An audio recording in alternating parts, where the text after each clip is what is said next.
सो अगर क्लासिकल का यहाँ पे एक इंपॉर्टेंट डिफरेंस है जो कि आपका एग्जाम में आ सकता है, या आप ऐसे अपने नॉलेज के लिए भी इसको याद कर सकते हो। देखो क्या है, alternating current versus direct current में कर रहे हैं। ऑल्टरनेटिंग करंट और डायरेक्ट करंट के बीच में डिफरेंसेस क्या होते हैं। देखो सबसे पहले हम बात करते हैं ऑल्टरनेटिंग करंट की। Current whose magnitude and direction changes periodically with time. इसका जो मैग्नीट्यूड होता है और डायरेक्शन होती है वो पीरियोडिकली टाइम के साथ चेंज होती है। लेकिन डायरेक्ट करंट में current whose magnitude and direction remains constant. इसमें ध्यान रखना आधी चीज़ें रिमेन कांस्टेंट ही रहती है। डीसी में करंट, डीसी करंट में कांस्टेंट रहती है आधी चीज़ें, और उसमें चेंज होती है periodically with time alternative current में।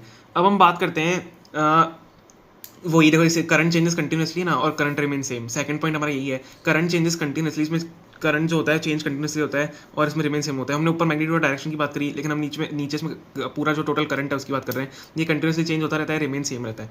ठीक है, अब ये हम इसकी बात करते हैं। देखो इसमें ऑल्टरनेट करंट में जो फ्रीक्वेंसी होती है वो डेफिनेट फ्रीक्वेंसी होती है। ठीक है, मतलब एक फ्रीक्वेंसी डिफाइंड होती है, समझ रहे हो। फ्रीक्वेंसी आपको पता है कि फ्रीक्वेंसी है इसकी कुछ, लेकिन जो डायरेक्ट करंट की फ्रीक्वेंसी होती है वो हमेशा जीरो होती है। ध्यान रखना, डायरेक्ट करंट की फ्रीक्वेंसी हमेशा जीरो होती है।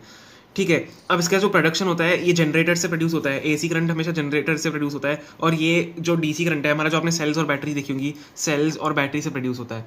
ठीक है, मैंने आपको बहुत जल्दी एक डिफरेंस बताया ताकि आप लास्ट टाइम पे अपने एग्जाम पे लर्न कर पाओ। बहुत ईजी डिफरेंस है, बस 4 डिफरेंस आप लिख के आ जाओगे तो आपके फुल मार्क्स पूरे हैं। Okay, thank you so much.